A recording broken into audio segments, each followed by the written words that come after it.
Starmer's voice coach.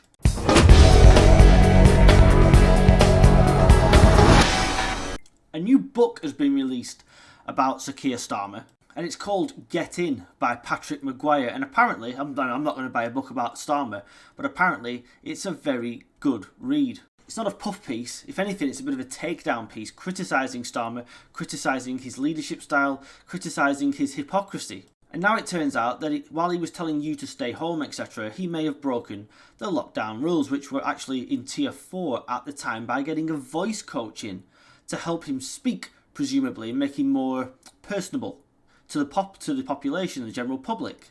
First of all, whatever this actress was paid to coach Starmer was far too much, because it hasn't worked.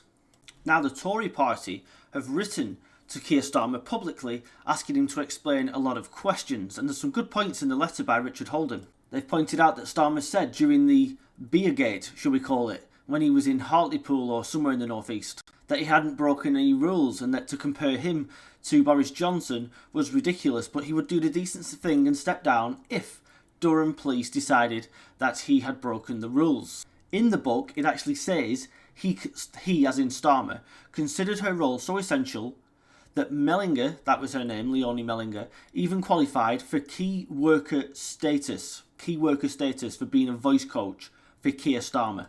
Also, by the way, let's not forget he was not Prime Minister at the time, so this key worker status thing is rubbish. He had no powers to say what a key worker was and what a key worker wasn't. And someone who's trying to make Starmer look like a human being is not a key worker.